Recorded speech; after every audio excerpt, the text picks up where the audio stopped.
Hello, welcome to my YouTube channel RC mathematics classes, Bokaro steel city, Jharkhand.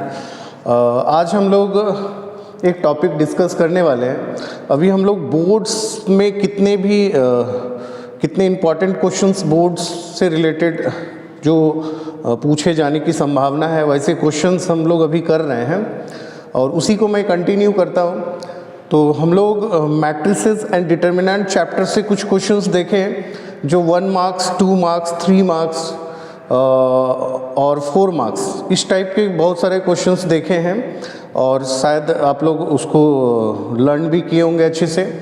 आज मैं matrices and determinants से related जो boards में questions, जो लॉन्ग क्वेश्चंस पूछे जाएंगे, उसके बारे में मैं अभी डिस्कस करूँगा। ओके, तो लॉन्ग क्वेश्चन जो टॉपिक से पूछा जाता है मैट्रिसेस एंड डिटर्मिनेंट में, and that is called simultaneous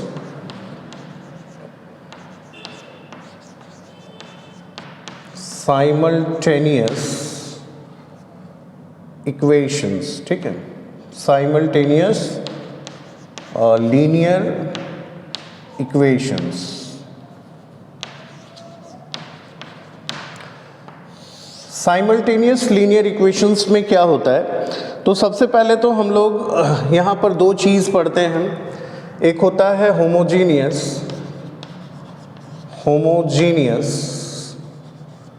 and second one is non homogeneous.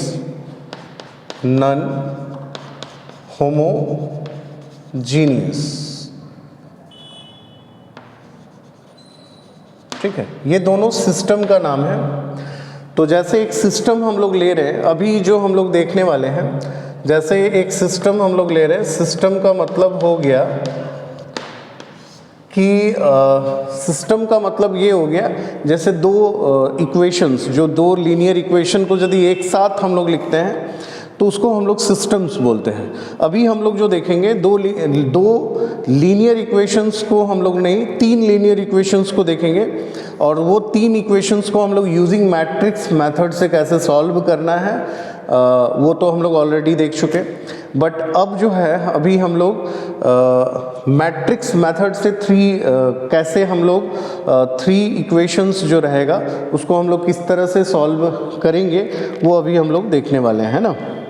तो सबसे पहले हम लोग एक सिस्टम लेते हैं। सिस्टम है जैसे a1x plus b1y plus c1z that is equals to d1, a2x plus b2y plus c2z equals to d2, a3x plus b3y plus c3z equals to d3, है ना। अब इसी में आता है कि इफ़ d1 बराबर d2 बराबर d3, यदि ये तीनों आपस में 0 के बराबर है, मतलब d1, d2 और d3, तो इसको हम लोग बोलते हैं होमोजीनियस सिस्टम। इसको हम लोग क्या बोलते हैं? Homogeneous system. हालांकि 1 मार्क्स का भी क्वेश्चन पूछने की संभावना इस टॉपिक से है, क्योंकि ऑब्जेक्टिव्स में भी इस टाइप के क्वेश्चंस बन सकते हैं। और सेकंड में है if d1 doesn't equals to d2 doesn't equals to d3 doesn't equals to, यदि 0, ये तीनों आपस में बराबर नहीं है या बराबर हो भी सकता है, ज़रूरी नहीं। मतलब ये जो है d1 d2 d3, इस तरह से हम लोग लिखेंगे कि d1 equals to d2 equals to d3। यदि ये डजंट इक्वल्स टू 0 है तो हम लोग बोलेंगे इसको नॉन होमोजीनियस सिस्टम। इसको क्या बोलते हैं? नॉन होमोजीनियस सिस्टम, है ना। तो अभी हम लोग जो देखने वाले हैं, ये देखने वाले हैं कि नॉन होमोजीनियस सिस्टम का सॉल्यूशन कैसे निकालते हैं हम लोग। Solution of non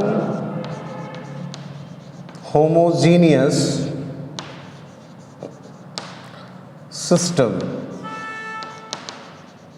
non homogeneous system. ठीक है, तो ये काफ़ी आसान है, बस थोड़ा सा इसको समझना होगा कि इसको हम लोग किस तरह से सॉल्व करते हैं। जैसे मान लेते हैं ये नॉन होमोजीनियस सिस्टम ये दिया हुआ है, तो इसको हम लोग कंसीडर करते हैं, consider ax equals to b where a को हम लोग मानते हैं जितने भी x, y और z के जो कोफिशिएंट्स थे उसको हम लोग लिखेंगे a1, b1, c1, a2, b2, c2, a3, b3, c3, ये a हो गया है ना। उसके बाद हम लोग लिखते हैं x, तो x जो होगा ये होगा x, y एंड z, ये x हो गया। और अगेन यहाँ पर b है तो b ये हो गया d1, d2 एंड d3, तो ये b जो होगा वो होगा d1, d2 and d3, okay. और the solution is given by, सबसे पहले तो a must be non singular, a must be non singular. Non singular के बारे में हम लोग ऑलरेडी पढ़ चुके हैं।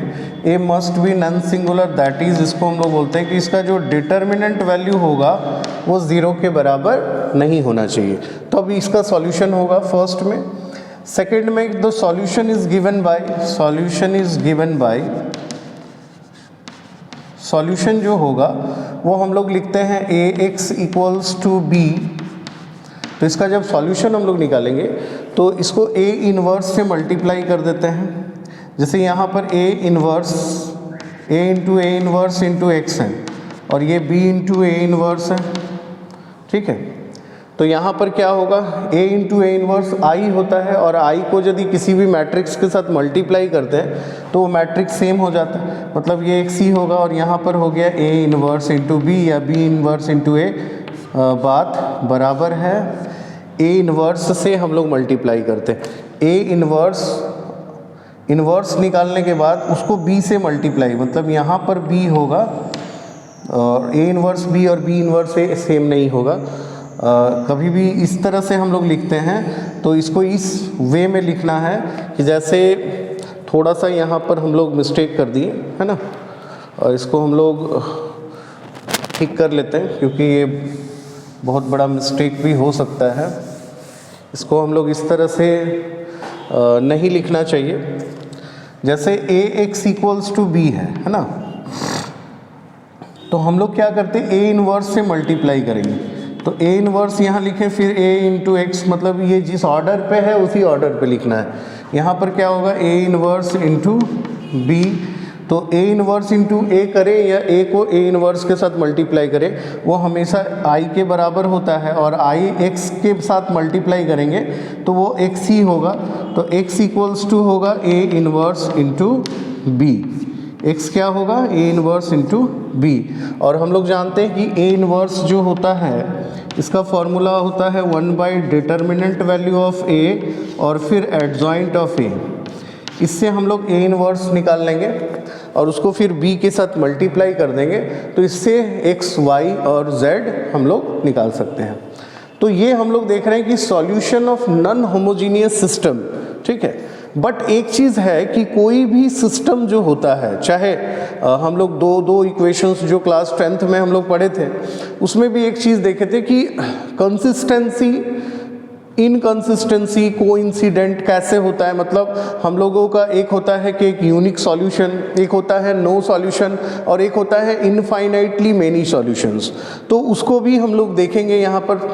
तो इसके बाद सबसे पहले कि कभी कभी ऐसा होगा कि इस तरह का सिस्टम दिया हुआ है, पता चला उसका सॉल्यूशन ही नहीं है, हम लोग उसी पे पूरा दिमाग लगाए हुए हैं और इस तरह से हम लोग उसको बनाने का कोशिश कर रहे हैं, पता चल रहा है कि आंसर ही नहीं आ रहा है। तो सबसे पहले याद रखना, ये कंडीशन याद रखना बहुत ज़रूरी है।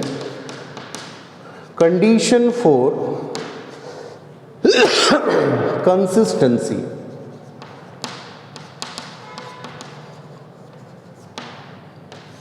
कंडीशन फॉर कंसिस्टेंसी में क्या होता है ये हम लोग देखेंगे अभी। यहाँ दो चीज़ होता है। सबसे फर्स्ट में तो है कि कंसिस्टेंसी, एक होता है determinant value of A doesn't equals to 0, और एक होता है determinant value of A equals to 0। यदि determinant value of A doesn't equals to 0 है तो सिस्टम जो है इसको हम लोग बोलते हैं कि सिस्टम इज कंसिस्टेंट। सिस्टम जो है वो कंसिस्टेंट है and having a unique solution. इसका एक सॉल्यूशन होगा, है ना। और सॉल्यूशन किस तरह से, तो इस तरह से हम लोग उसका सॉल्यूशन निकालते हैं। अगेन हम लोग देखते हैं determinant value of A equals to 0। तो determinant value of A equals to 0 में क्या है, यदि ये 0 आ गया तो हम लोग निकालेंगे एडजॉइंट ऑफ ए और फिर b के साथ इसको इनटू करेंगे।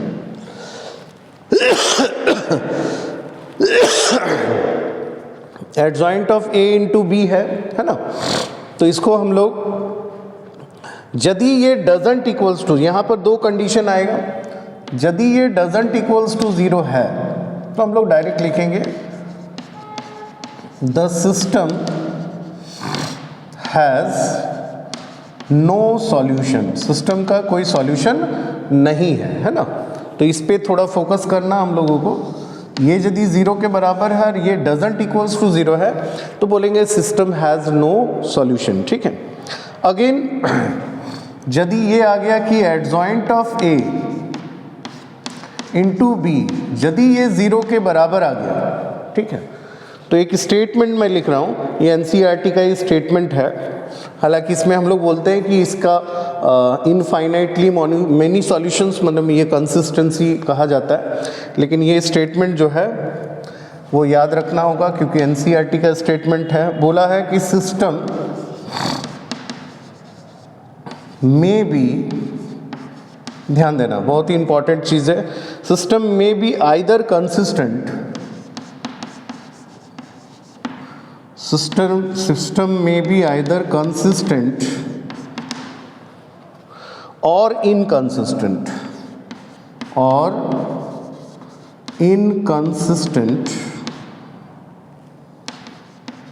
ठीक है, इंपॉर्टेंट है। सिस्टम में बी आइदर कंसिस्टेंट और inconsistent according as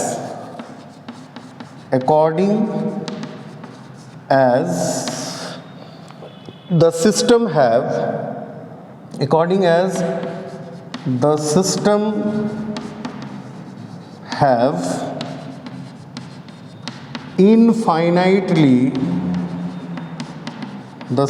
have infinitely many solution or no solution, infinitely many solution or no solution। ये एक बहुत ही इंपॉर्टेंट पार्ट है इसमें। सबसे पहले तो determinant value of A doesn't equals to 0 है, तो इसको हम लोग डायरेक्ट बोल दिए कि system is consistent and having a unique solution. इसका एक यूनिक सॉल्यूशन और solution is given by this. इस तरह से हम लोग इसका सॉल्यूशन निकालते हैं। Again determinant value of A equals to 0 है तो यहाँ से दो कंडीशन आता है। क्या आता है, तो एडजॉइंट ऑफ ए निकालेंगे। मतलब ये यदि 0 आता है तो इसका मतलब दो कंडीशंस हो सकता है, सॉल्यूशन हो भी सकता है, माने इनफाइनाइटली मेनी सॉल्यूशन हो सकता है, या तो नो सॉल्यूशन भी हो सकता है। तो उसको निकालने के लिए हम लोग क्या करेंगे, adjoint of A into B निकालेंगे। यदि ये डजंट इक्वल्स टू 0 है, यदि ये डजंट इक्वल्स टू 0 है तो the system has no solution, system का कोई सॉल्यूशन नहीं होगा, ये तो कंफर्म हो गया। और यदि adjoint of A into B equals to 0 है तो ये स्टेटमेंट हम लोगों को देखना है कि सिस्टम में बी आइदर कंसिस्टेंट, मतलब कंसिस्टेंट मतलब having infinitely many solutions and और इनकंसिस्टेंट। तो according as the system have, मतलब जो सिस्टम है उस पर ये डिपेंड करता है कि उसका इनफाइनाइटली मेनी सॉल्यूशन है तो कंसिस्टेंट होगा और नो सॉल्यूशन है तो इनकंसिस्टेंट होगा। तो इस पर हम लोगों को फोकस यहाँ पर करना है। तो इस तरह का जो क्वेश्चन है इसमें 1 मार्क्स का भी क्वेश्चन बनाया जा सकता है, तो इसीलिए इस पे हम लोगों को थोड़ा सा फोकस ज़्यादा करना है। इसको अच्छे से नोट कर लें। और अब हम लोग इसमें देखने वाले हैं कि इसमें 5 मार्क्स के क्वेश्चन किस तरह से पूछे जाएंगे, वो अभी मैं डिस्कस करूँगा। इसको नोट कर लीजिए।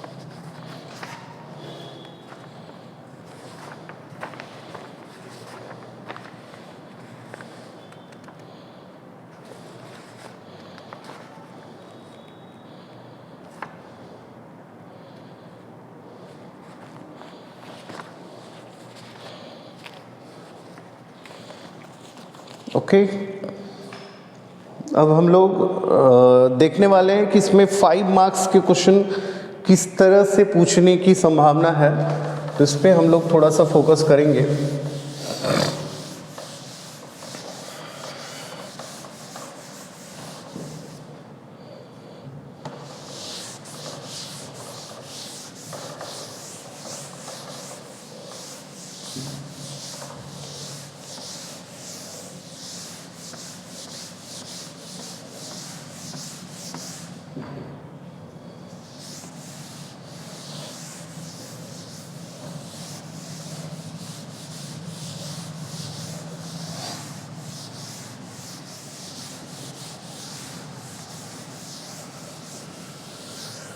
हम लोग टोटली फोकस एनसीईआरटी पे अभी हम लोग कर रहे हैं, और एनसीईआरटी जो है वो बोर्ड के लिए काफ़ी इम्पॉर्टेंट है, और हम लोग अभी बोर्ड एग्जामिनेशन से रिलेटेड ही क्वेश्चंस देख रहे हैं।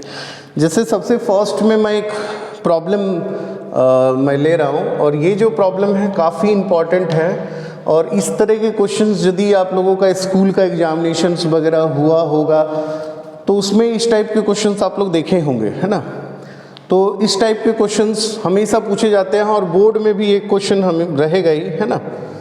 जैसे इफ़ a इक्वल्स टू दिया हुआ है, एक मैट्रिक्स है 2 -3 5 3 2 -4 ऑल आर फ्रॉम एनसीईआरटी।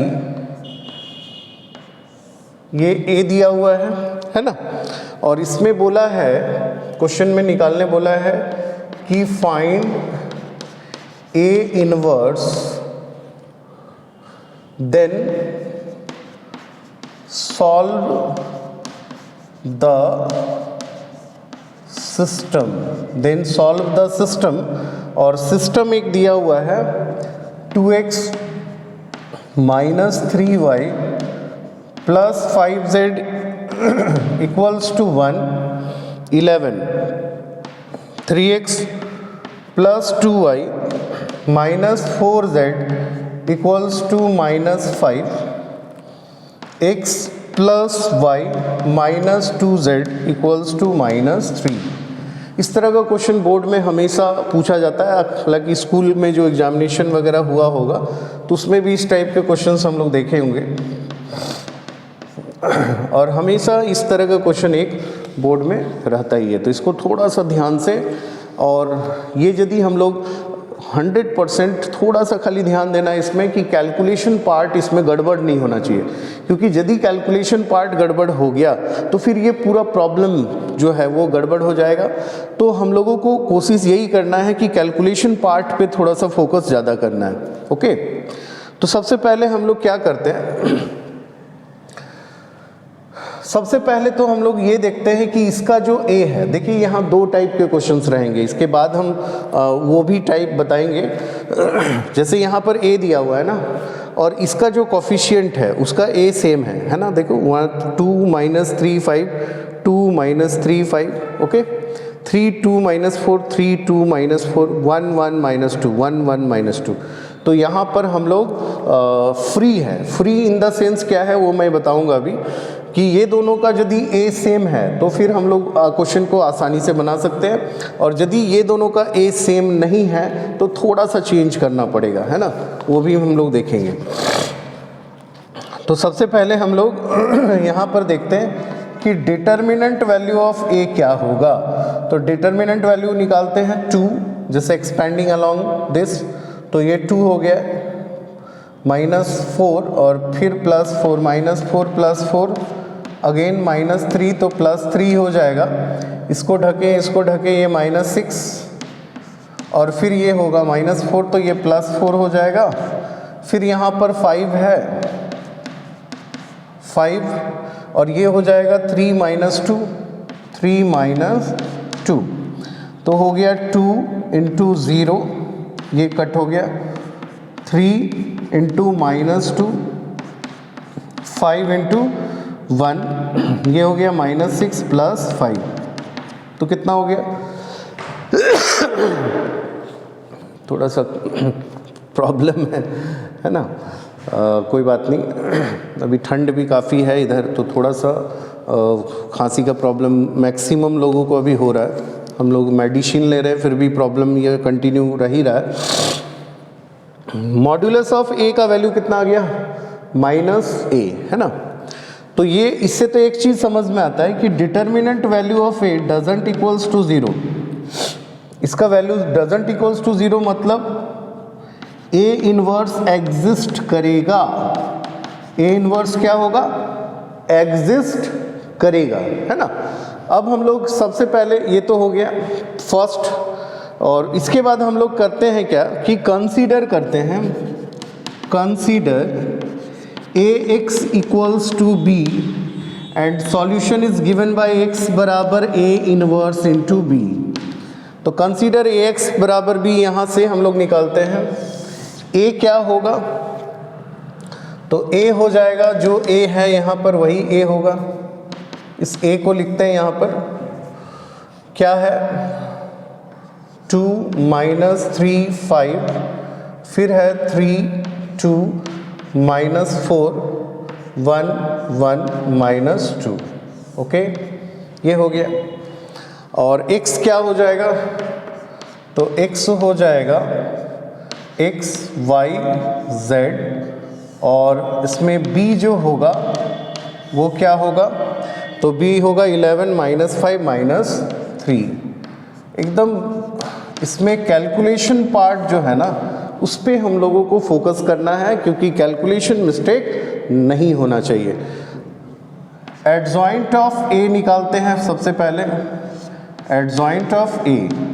अब यहाँ कैलकुलेशन पार्ट आ गया, है ना। हम तो यहाँ कैलकुलेट करके रखे हैं, आप लोगों को निकालना है। एडजॉइंट बता भी चुके कि किस तरह से इसमें जितने भी एक बार फिर से मैं बता रहा हूँ, जितने भी एलिमेंट्स है उसका कोफैक्टर्स निकालना है, उससे एक मैट्रिक्स बनेगा और उस मैट्रिक्स का जो ट्रांसपोज होगा वो एडजॉइंट ऑफ ए होगा, है ना।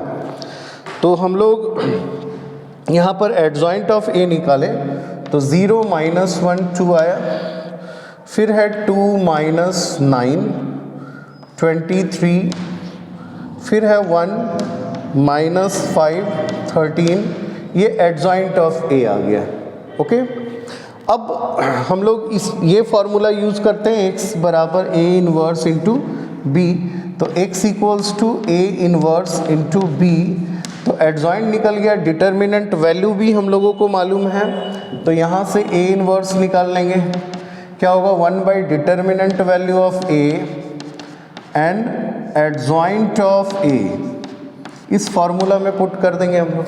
तो 1 / डिटर्मिनेंट वैल्यू ऑफ a यहाँ ऑलरेडी -1 आ चुका है, तो -1 यहाँ लिखेंगे। एडजॉइंट क्या है, ये है, तो उसको लिखेंगे हम लोग, तो लिखते हैं माइनस,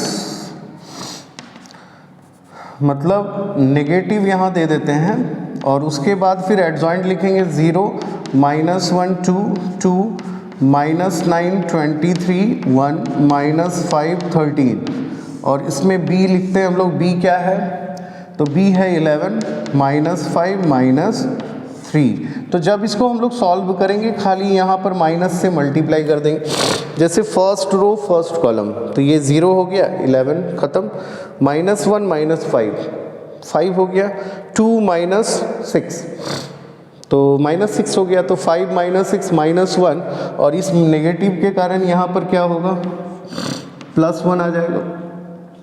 22 45 69 22 45 69, तो यहाँ पर 22 प्लस में है, 11 2 ज़ा 22, ठीक है, ये भी प्लस में है 45, फिर ये माइनस में है, तो हम लोग 22 और 45 और फिर यहाँ पर हो जाएगा 69, तो इसको जब हम लोग घटाएंगे तो आएगा -2 और -2 फिर यहाँ +2 हो जाएगा, फिर अगेन 11 + 25 -39, तो ये 11 और प्लस 25 और 11, तो दोनों प्लस में है, 25 और 11, तो कितना हो गया 36, और ये 39 माइनस के कारण, फिर यहाँ -3 होगा तो +3 हो गया, तो ये हो गया। और x की जगह पे हम लोग लिखें x y z, तो यहाँ पर आ गया x का वैल्यू 1, y का वैल्यू 2 और z का वैल्यू 3। तो ये हम लोग देख लिए।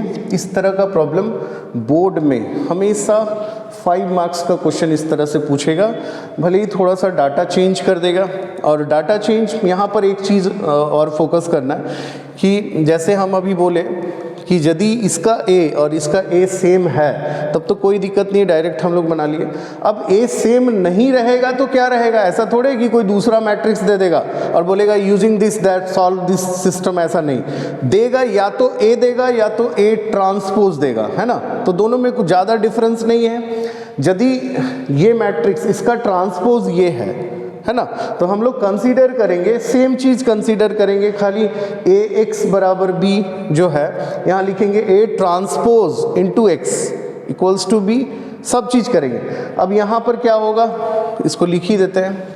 यदि ये a नहीं है तो फिर कंसीडर हम लोग करेंगे a transpose into x equals to b। अब x a ट्रांसपोज यदि उधर जाएगा तो a ट्रांसपोज का inverse into b, a transpose का इन्वर्स। अब हम बोलेंगे कि a ट्रांसपोज का इन्वर्स, ठीक है, ऐसा कुछ नहीं, जो a दिया हुआ है ना उसी का इन्वर्स निकालना है, जो प्रोसेस से हम लोग निकाले। बट खाली क्या करना है, तो इसको हम लोग जो है this can be also written as, यहाँ लिख सकते a इनवर्स का फिर transpose that is equals to b। मतलब ये जो जिस प्रोसेस से हम लोग a इनवर्स निकालते हैं उसी प्रोसेस से a इनवर्स हम लोग निकाल लेंगे। बस करना कुछ नहीं है, जहाँ पर a इनवर्स हम निकाले, जैसे ये निकाले, बस इसी का ट्रांसपोज कर देना है, उसके बाद इसको मल्टीप्लाई करना है। तो इस तरह का क्वेश्चन आपके बुक्स में है, NCERT में नहीं है, लेकिन जो भी साइड बुक्स है उस सब में इस टाइप के प्रॉब्लम है, तो ये भी पूछा जा सकता है, क्योंकि related to this, related to तो है, क्योंकि NCERT का क्वेश्चन डायरेक्ट नहीं पूछा जाता है, रिलेटेड टू NCERT, ओके। तो इस टाइप के क्वेश्चंस को आप लोग प्रैक्टिस जरूर कीजिएगा, क्योंकि इस टाइप का क्वेश्चन बोर्ड्स के लिए काफ़ी इंपॉर्टेंट है, और 100% इस टाइप के क्वेश्चन एक रहेगा ही। 2 टाइप मैं बता दिया कि a रहेगा, ये दोनों का a सेम होना चाहिए। एक होगा कि इसका ये a ट्रांसपोज यदि आता है तो कुछ नहीं करना है, बाकी यहाँ पर लिख दिए कि किस तरह से करना है, प्रोसेस वही है, खाली थोड़ा सा चेंज कर देना है कि यहाँ पर जो इन्वर्स आएगा तो इस इन्वर्स को हम लोग डायरेक्ट यहाँ मल्टीप्लाई कर दिए हैं, डायरेक्ट किए हैं, बट ये जो इन्वर्स आएगा इसका खाली ट्रांसपोज कर देना है, मतलब रो कॉलम को आपस में इंटरचेंज कर देना, उसके बाद मल्टीप्लाई करना, बाकी सॉल्यूशन ऐसे ही निकलेगा, है ना। तो चलिए, ओके, थैंक यू। और नेक्स्ट वीडियो के लिए इंतज़ार कीजिए, क्योंकि नेक्स्ट वीडियो में मैं बताऊँगा कि डिटर्मिनेंट्स में यदि क्वेश्चन रहेंगे 1 या 2 या 3 मार्क्स के क्वेश्चन तो किस तरह के पूछे जाएंगे वो मैं बताऊंगा नेक्स्ट वीडियो में, ओके। यदि वीडियोस आप लोगों को पसंद आता है तो ज़्यादा से ज़्यादा लोगों में जो क्लास 11 एंड 12 के बच्चे हैं उस पर शेयर कीजिए और सब्सक्राइब कीजिए, ओके। Thank you.